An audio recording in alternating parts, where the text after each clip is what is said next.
China country ఎప్పుడు చూసినా అరుణాచల్ ప్రదేశ్ మాదే అని అంటుంది.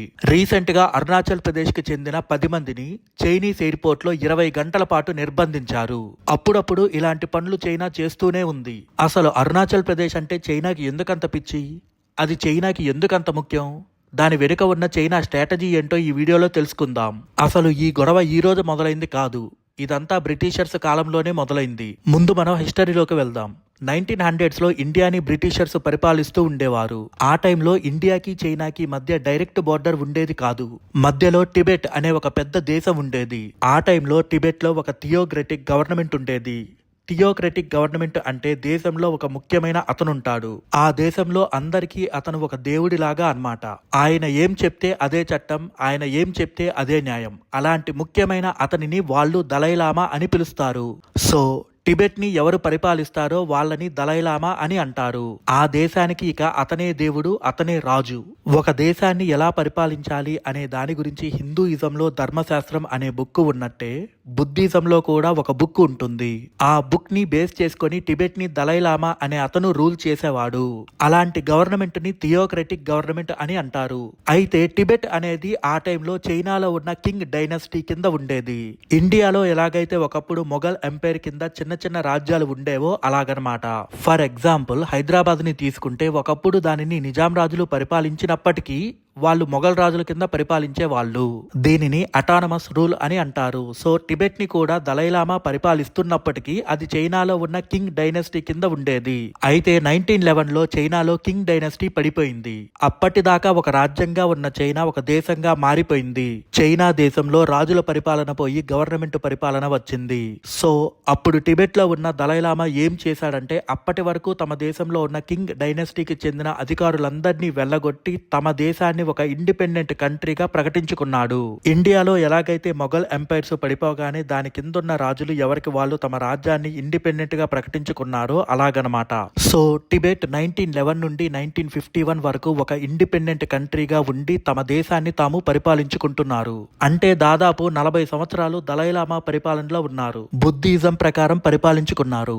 బుద్ధిజం చాలా శాంతియుత మతం. అందువల్ల టిబెట్ దేశం మిలిటరీ పరంగా కొంచెం వీక్ గా ఉండేది. అదే అడ్వాంటేజ్ గా భావించి అప్పటికి ఇండియాని పరిపాలిస్తున్న బ్రిటిషర్స్ టిబెట్ ని కూడా ఆక్రమించాలని ప్లాన్ చేశారు.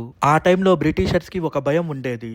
ఆ టైంలో టిబెట్ కి దగ్గరగా రష్యన్ ఎంపైర్ ఉండేది. ఆ టైంలోనే బ్రిటిషర్స్ కి రష్యన్ ఎంపైర్ కి మధ్య శత్రుత్వం ఉండేది. ఒకరి రాజ్యాలను ఇంకొకరు ఆక్రమిస్తూ ఉండేవాళ్ళు. బ్రిటిషర్స్ భయం ఏంటంటే ఒకవేళ బ్రిటిషర్స్ వెళ్లి టిబెట్ ని ఆక్యుపై చేస్తే అప్పుడు మళ్ళీ రష్యా వచ్చి బ్రిటిషర్స్ ని వెళ్ళగొట్టి టిబెట్ ని ఆక్యుపై చేసుకొని ఆ తర్వాత ఇండియాని అటాక్ చేస్తుందని బ్రిటిషర్స్ భయపడేవాళ్ళు. అందుకే బ్రిటిషర్స్ టిబెట్ ని ఒక బఫర్ జోన్ లాగా ఉంచారు. అంటే 3 పెద్ద దేశాల మధ్య, అంటే ఇండియా, చైనా, రష్యన్ ఎంపైర్ల మధ్య ఒక న్యూట్రల్ దేశం ఉంటే యుద్ధం వచ్చే ఛాన్సెస్ చాలా తక్కువ ఉంటాయని వాళ్ళ ప్లాన్. అదే టైంలో బ్రిటిషర్స్ ఏమనుకున్నారంటే మనం ఇండియా టిబెట్ బోర్డర్ ని క్లియర్ గా గీసుకోవాలి, లేకపోతే ఫ్యూచర్ లో ప్రాబ్లమ్స్ వస్తాయని అనుకున్నారు. అందుకే 1914లో సిమ్లా కన్వెన్షన్ జరిగింది. దీనికి 3 పార్టీస్ వచ్చాయి. ఒకటి బ్రిటిష్ ఇండియా, రెండోది టిబెట్, మూడోది చైనా. ఇక్కడ బ్రిటిష్ రిప్రజెంటేటివ్ పేరు సార్ హెన్రీ మెక్మోహన్. ఈయన ఒక లైన్ గీశారు. ఈ లైన్ నే మనం మెక్మోహన్ లైన్ అని అంటున్నాం. ఈ లైన్ ప్రకారం ఇప్పుడు మనం పిలుస్తున్న అరుణాచల్ ప్రదేశ్ అంతా ఇండియాలో భాగం. టిబెట్ రిప్రజెంటేటివ్ దీనికి ఒప్పుకున్నారు, సంతకం పెట్టారు. కానీ చైనా రిప్రజెంటేటివ్ మేము సైన్ చేయమని చెప్పి వెళ్లిపోయారు.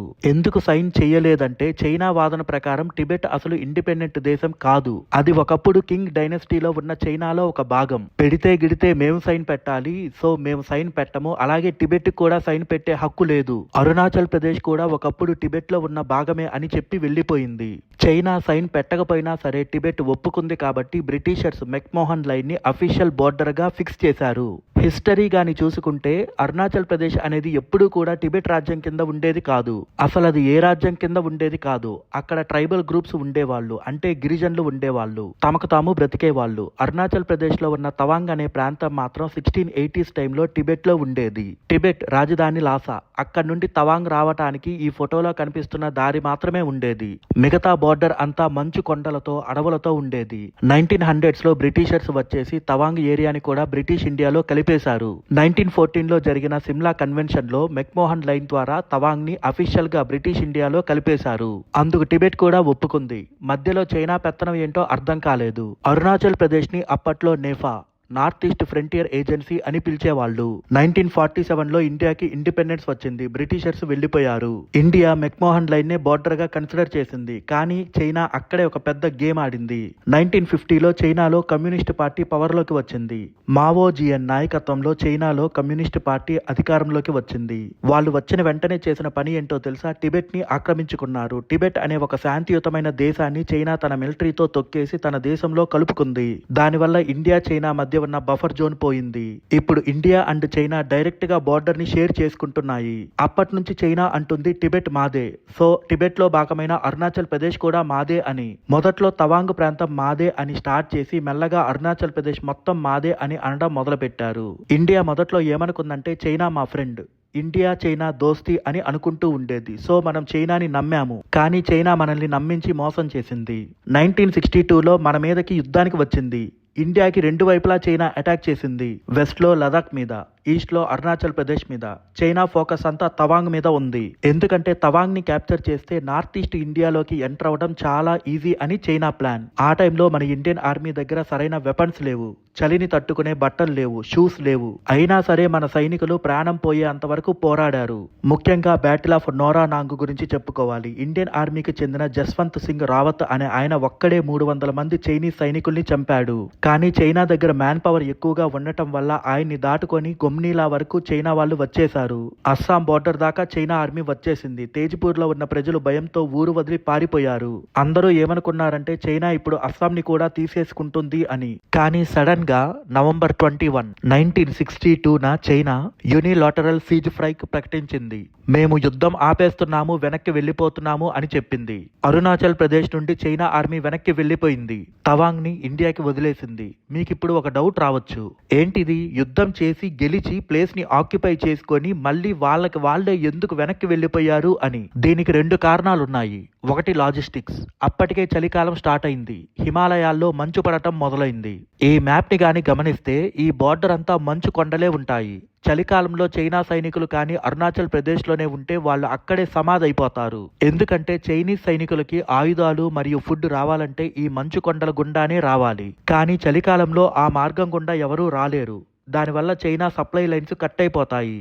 వాళ్ళు అక్కడ సస్టైన్ అవ్వలేరు. అందుకే చైనా వెనక్కి వెళ్ళిపోయింది. రెండోది మెసేజ్. చైనాకి ఇండియాని పూర్తిగా ఆక్యుపై చెయ్యాలని లేదు. వాళ్ళు ఇండియాకి ఒక లెసన్ నేర్పాలని అనుకున్నారు. మేము మీకంటే స్ట్రాంగ్ అని చూపించాలనుకున్నారు. కానీ అప్పుడు వెనక్కి వెళ్లిన చైనాకి తవాంగ్ మీద మాత్రం ఆశ పోలేదు. ఈ రోజు వరకు తవాంగ్ మాది అని అంటూనే ఉంది. ఎందుకు చైనాకి తవాంగ్ అంటే అంత పిచ్చి? దానికి కారణం టిబెట్. ఇక్కడ మనం ఒక కీవర్డ్ గురించి మాట్లాడుకోవాలి. అదేంటంటే ది దలైలామా. టిబెటన్స్ కి దలైలామా అంటే కేవలం ఒక రాజు మాత్రమే కాదు, ఒక దేవుడు లాంటి వారు. 1959లో చైనా టిబెట్ ని ఫుల్లుగా కంట్రోల్లోకి తీసుకున్నప్పుడు అప్పటి 14th దలైలామా టిబెట్ నుండి తప్పించుకొని ఇండియాకి పారిపోయి వచ్చారు. ఆయన ఇండియాలోకి ఎంటర్ అయిన మొదటి ప్లేస్ ఏంటో తెలుసా? అదే తవాంగ్. చైనాకి తవాంగ్ మీద ఇంట్రెస్ట్ ఉండటానికి మెయిన్ రీజన్ తవాంగ్ మానిస్టరీ. ఇది ప్రపంచంలోనే 2వ అతిపెద్ద మానిస్టరీ. మొదటిది టిబెట్ క్యాపిటల్ అయిన లాసాలో ఉంటుంది. తవాంగ్ మానిస్టరీ 1680లో కట్టారు. ఇక్కడే 6th దలైలామా పుట్టింది. మానిస్టరీ అంటే నథింగ్ బట్ ఒక ఆశ్రమం లాంటిది. అక్కడే దలైలామా నివసిస్తారు. అలాగే మిగతా మాంగ్స్ కూడా అక్కడే నివసిస్తారు. చైనాకి పునర్జన్మ రాజకీయాలంటే భయం. టిబెటియన్ బుద్ధిజం ప్రకారం ఒక దలైలామా చనిపోతే ఆయన ఆత్మ ఇంకొక చిన్న పిల్లాడిలో పునర్జన్మ ఎత్తుతుంది. ఆ పిల్లాడిని వెతికి నెక్స్ట్ దలైలామాగా ప్రకటిస్తారు. ఇప్పుడున్న 14th దలైలామా వయసులో పెద్దవారు. రేపు ఆయన చనిపోతే నెక్స్ట్ దలైలామా ఎవరవుతారు? చైనా ప్లాన్ ఏంటంటే నెక్స్ట్ దలైలామాని వాళ్లే సెలెక్ట్ చేయాలి. అలా చేస్తే ఆ దలైలామా చైనా చెప్పినట్టు వింటాడు. టిబెటియన్స్ అందరినీ కంట్రోల్ చేయొచ్చు. కానీ ఇప్పుడున్న దలైలామా ఏమన్నారంటే నా పునర్జన్మ అనేది చైనా కంట్రోల్లో ఉన్న టిబెట్ లో పుట్టదు, ఒక ఫ్రీ కంట్రీలోనే పుడుతుంది అని అన్నారు. ఫ్రీ కంట్రీ అంటే ఎక్కడ? ఇండియా. ఇండియాలోని టిబెటియన్ బుద్ధిజం మెయిన్ సెంటర్ ఏంటి? తవాంగ్. సో చైనా భయం ఏంటంటే రేపొద్దున నెక్స్ట్ దలైలామా తవాంగ్ లో పుడితే లేక తవాంగ్ నుండి సెలెక్ట్ అయితే ఏంటి పరిస్థితి? అప్పుడు టిబెటియన్స్ అందరూ ఇండియా వైపు చూస్తారు. తవాంగ్ లో పుట్టిన దలైలామా ఒకవేళ మీరందరూ చైనాకి ఎదురు తిరగండి అని పిలుపునిస్తే చైనాకి టిబెట్ మీద ఉన్న హోల్డ్ పోతుంది. అందుకే తవాంగ్ ని ఎలాగైనా ఆక్యుపై చెయ్యాలని చైనా చూస్తుంది. తవాంగ్ వాళ్ళ చేతుల్లో ఉంటే నెక్స్ట్ దలైలామా సెలక్షన్ ని వాళ్ళు కంట్రోల్ చేయొచ్చు. టిబెట్ ని ఫర్ ఎవర్ వాళ్ళ కింద ఉండేలా చేయొచ్చు. ఇది చైనా ఆడుతున్న మైండ్ గేమ్. ఇప్పుడు మనం మిలిటరీ పర్స్పెక్టివ్ లో చూద్దాం. అరుణాచల్ ప్రదేశ్ అనేది ఇండియాకి ఒక స్ట్రాటజిక్ అసెట్. చైనాకేమో ఇది ఇండియాను దెబ్బ కొట్టడానికి ఒక లాంచ్ ప్యాడ్ లాంటిది. ఈ మ్యాప్ ని ఒకసారి చూస్తే వెస్ట్ బెంగాల్లో ఒక చిన్న ప్రాంతం ఉంటుంది. దీనిని సిలిగురి కారిడార్ అని అంటారు. దీనికి ఇంకో పేరు కూడా ఉంది. అదేంటంటే ద చికెన్స్ నెక్. ఎందుకంటే ఇది కోడి మెడలాగా చాలా సన్నగా ఉంటుంది. దీని వెడల్పు కేవలం 20 నుండి 22 కిలోమీటర్లు మాత్రమే ఉంటుంది. పైన నేపాల్ ఉంటుంది, కింద బంగ్లాదేశ్ ఉంటుంది. ఈ చిన్న స్ట్రిప్ మెయిన్ ఇండియా భూభాగాన్ని నార్త్ ఈస్ట్ ఇండియాతో కనెక్ట్ చేస్తుంది. Rail lines, road lines, oil pipe lines అన్ని ఈ చిన్న దారి నుండే వెళ్ళాలి. చైనా మాస్టర్ ప్లాన్ ఏంటంటే ఇండియాకి చైనా మధ్య యుద్ధం వస్తే సింపుల్ గా ఈ చికెన్స్ నెక్ ని కట్ చేస్తే అప్పుడు ఇండియాని నార్త్ ఈస్ట్ ఇండియా నుండి కట్ చేసేయచ్చు. ఒకవేళ చైనా ఈ కారిడార్ ని కట్ చేస్తే అరుణాచల్ ప్రదేశ్, అస్సాం, నాగాలాండ్, మణిపూర్, మిజోరాం, త్రిపుర, మేఘాలయ ఈ 7 స్టేట్స్ ని ఇండియా నుండి వేరు చేయొచ్చు. అప్పుడు ఆ స్టేట్స్ లో ఉండే ఇండియన్ ఆర్మీకి ఫుడ్ ని, వెపన్స్ ని, పెట్రోల్ ని పంపడం కష్టమవుతుంది. అందుకే ఇండియా అరుణాచల్ ప్రదేశ్ ని ఎంతో గట్టిగా ప్రొటెక్ట్ చేసుకుంటుంది. అరుణాచల్ ప్రదేశ్ లో మనం స్ట్రాంగ్ గా ఉంటే చైనా సిలిగురి కారిడార్ జోరికి రావటానికి భయపడుతుంది. దీనికోసమే ఇండియా సేలా టన్నెల్ ని కన్స్ట్రక్ట్ చేసింది. ఇది ప్రపంచంలోనే లాంగెస్ట్ బైలిన్ టన్నెల్. ఈ టన్నెల్ హైట్ 13,000 ఫీట్ హైట్ లో కట్టారు. దీనివల్ల ఉపయోగం ఏంటి? ముందు తవాంగ్ వెళ్లాలంటే సేలా పాస్ దాటాలి. వింటర్ లో స్నో వల్ల ఆ రోడ్డు క్లోజ్ అయిపోయేది. తవాంగ్ కట్ ఆఫ్ అయిపోయేది. ఇప్పుడు ఈ సేలా టన్నెల్ వల్ల 365 డేస్ ఇండియన్ ఆర్మీ తవాంగ్ కి ఈజీగా వెళ్ళొచ్చు. వెపన్స్, ట్యాంక్స్, సోల్జర్స్ ని ఫాస్ట్ గా మూవ్ చేయొచ్చు. చైనాకి ఇది ఒక పెద్ద షాక్. ఇండియా ఇన్ఫ్రాస్ట్రక్చర్ లో చైనాని మ్యాచ్ చేస్తుందని వాళ్ళు ఎక్స్పెక్ట్ చేయలేదు. సో చైనాకి అరుణాచల్ ప్రదేశ్ మీద ఉన్న ఇంట్రెస్ట్ ఏదో చిన్న కారణం వల్ల కాదు. ఇది ఒక మల్టీ డైమెన్షనల్ వార్ఫేర్. బ్రిటిషర్స్ గీసిన మెక్మోహన్ లైన్ ని ఛాలెంజ్ చేసింది. టిబెట్ ని ఆక్రమించింది. తవాంగ్ మొనస్ట్రీని క్యాప్చర్ చేసి నెక్స్ట్ దలైలామాను కంట్రోల్ చేసి టిబెట్ ని ఫర్ ఎవర్ తమ గుప్పెట్లోనే పెట్టుకోవాలనుకుంటుంది. అరుణాచల్ ప్రదేశ్ ని బేస్ చేసుకుని సిలిగురి కారిడార్ ని కట్ చేసి నార్త్ ఈస్ట్ ని ఇండియా నుండి వేరు చేయాలనుకుంటుంది. చైనా దగ్గర 5 ఫింగర్స్ స్ట్రాటజీ ఉంది. టిబెట్ అనేది అరచేయి అయితే లదాఖ్, నేపాల్, సిక్కిం, భూటాన్, అరుణాచల్ ప్రదేశ్ అనేవి 5 చేతి వేళ్లు అని మావోయిజన్ చెప్పారు. ఈ ఫింగర్స్ అన్ని చైనా కంట్రోల్లో ఉండాలి అనేది వాళ్ళ డ్రీమ్. కానీ ఇండియా 1962లో ఉన్న ఇండియా కాదు. Sela tunnel, Rafale jets, BrahMos missiles, mountain strike corps వీటన్నిటితో ఇండియా బోర్డర్ లో స్ట్రాంగ్ గా ఉంది. చైనా కొంచెం కొంచెం ఆక్రమించడం అనే టాటిక్స్ ని వాడుతుంది. ఇండియా ప్రొయాక్టివ్ ఇన్ఫ్రాస్ట్రక్చర్ తో కౌంటర్ చేస్తుంది. అరుణాచల్ ప్రదేశ్ ఎప్పటికీ ఇండియాలోనే ఉంటుంది. కానీ మనం అలర్ట్ గా ఉండాలి. చైనా స్టెప్స్ ని గమనిస్తూ ఉండాలి. ఎందుకంటే చైనా ఎప్పుడైనా ఏదో ఒకటి చేసే అవకాశం ఉంటుంది. మీకు ఏమనిపిస్తుంది? చైనాని ఇండియా ఎలా ఎదుర్కోవాలి? ఇండియా ఏం చేస్తే చైనాకి మంచి ఆన్సర్ అవుతుందో కామెంట్ సెక్షన్లో చెప్పండి. నా ఎక్స్ప్లెనేషన్ నచ్చితే ఈ వీడియోని లైక్ చేసి షేర్ చేయండి. ఇలాంటి ఇంట్రెస్టింగ్ వీడియోస్ కోసం నా ఛానల్ని సబ్స్క్రైబ్ చేయండి. వీడియో పెట్టగానే నోటిఫికేషన్ రావాలంటే సబ్స్క్రైబ్ చేయగానే పక్కనే బెల్ ఐకాన్ కనబడుతుంది. దాని మీద క్లిక్ చేయండి. Thank you all.